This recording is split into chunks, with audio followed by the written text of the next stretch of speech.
어느 율법 교사가 예수님을 시험하여 질문을 던졌습니다. 선생님, 내가 무엇을 하여야 영생을 얻으리이까? 그러자 예수님은 그에게 되물었습니다.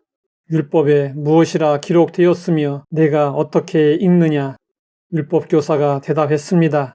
내 마음을 다하며 목숨을 다하며 힘을 다하며 뜻을 다하여 주 너희 하나님을 사랑하고 또한 내 이웃을 내 자신같이 사랑하라 하였나이다. 율법 교사의 대답은 십계명을 압축한 것으로 정답이었습니다.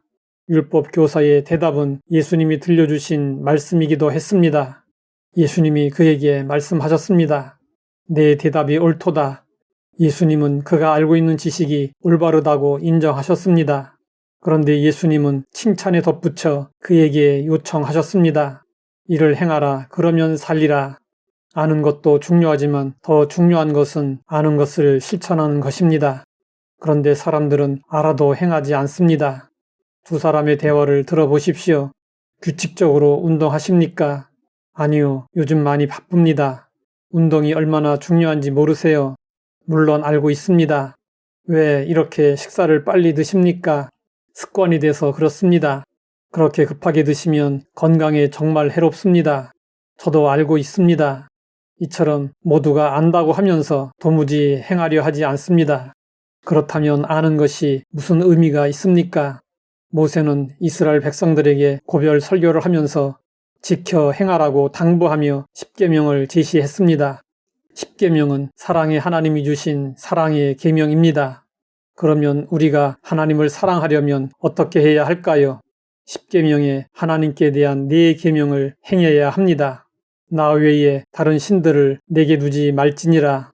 너는 자기를 위하여 새긴 우상을 만들지 말고 위로 하늘에 있는 것이나 아래로 땅에 있는 것이나 땅 및 물속에 있는 것에 어떤 형상도 만들지 말며 그것들에게 절하지 말며 그것들을 섬기지 말라. 너는 내 하나님 여호와의 이름을 망령되이 일컫지 말라. 내 하나님 여호와가 내게 명령한 대로 안식일을 지켜 거룩하게 하라.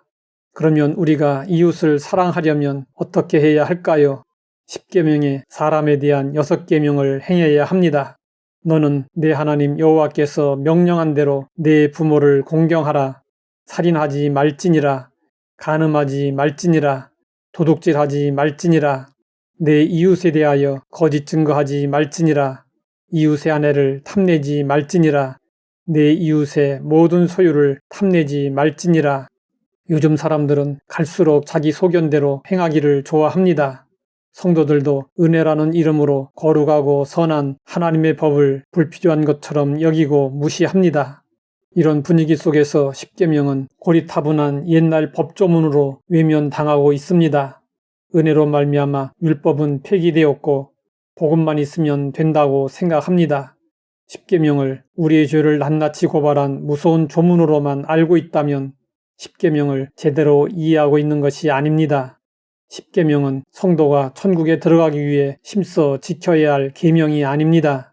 오직 은혜, 오직 그리스도로 인해 구원을 얻은 성도가 구원의 열매를 맺기 위해 순종해야 할 하나님의 거룩한 뜻입니다. 십계명은 기독교 윤리의 핵심으로 우리에게 여러모로 유익합니다. 그러면 십계명은 어떤 점에서 유익한 것일까요? 첫째로 십계명은 거울과 같습니다. 하나님과 이웃과의 관계를 정확하게 파악할 수 있도록 해줍니다. 둘째로 십계명은 우리의 인생 항해를 돕는 나침반과 등대와 같습니다. 우리의 문제점을 고치고 바른 길로 나아갈 수 있게 해줍니다. 셋째로 십계명은 악한 세상에서 우리를 지켜주는 울타리와 같습니다. 예수님은 말세가 되면 많은 사람의 사랑이 식어진다고 했습니다. 악으로 가득한 세상을 바라보면 사랑은 점점 식어집니다.